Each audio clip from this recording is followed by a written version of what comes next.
وغادي نحكي لكم واحد القصه اللي ماشي غير مرعب، ولكن حتى الناس اللي سمعوها بقاو كيخافوا يخرجوا بوحدهم في الليل. القصه ديالنا كتهضر على صاحبه الفم المشقوق. هاد القصه جايه من اليابان وكيعرفوها بواحد الاسم غريب، كوشيسك اونانا، ولكن اللي غادي تسمعوا دابا ممكن يخليك تشوف اي بنت لابسه كمامه بطريقه مختلفه. ويلا نبداو. كيقولوا ان واحد السيده زوينه بزاف، الجمال ديالها كان كيخلي اي واحد يشوف فيها ويتصدم، ولكن الجمال ديالها كان عنده واحد الثمن. واحد النهار راجل شك فيها وقال بلي هي كتخونو، وفي واحد اللحظه ديال الغداء دار واحد الحاجه اللي غادي تبدل حياتها للابد. شد موس وشق ليها فمها من الودن للودن وقال ليها دابا نشوفوا شكون غادي يشوف فيك الزوينه. من داك النهار السيده اختفات، ولكن القصه ما سالتش هنايا. دازو سنين وعوام وبداو كيبانو قصص غريبه. اطفال كيحلفوا بلي شافوا وحده لابسه كمامه واقفه في الزنقه وفي الليل كتقرب منهم بشويه بشويه وكتسول من صوت هذا واش انا زوينه.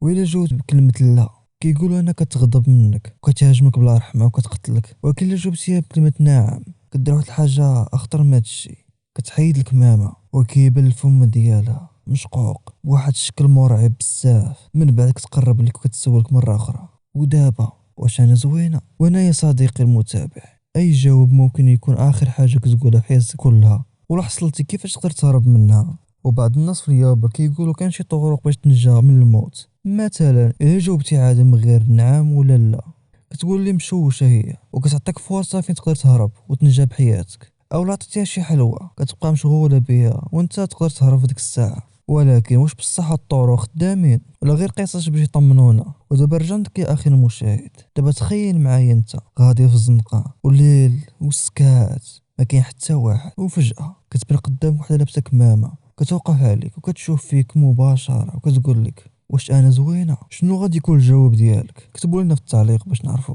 شنو غيكون الجواب ديالك. وكاينين الناس كيقولوا بلي هاد القصه غير خرافات، ولكن كاين اخرين كيحلفوا باللي شافوها بعينيهم. وكاين حتى اللي كيقول باللي واحد صاحبه جاوبها ومن داك النهار ما عمرهم شافوه. يمكن هاد غتكون غير قصه من القصص، او يمكن خصها شي واحد يوقف قدامه في الليل ويعاودنا الخبر اش وقع ليه.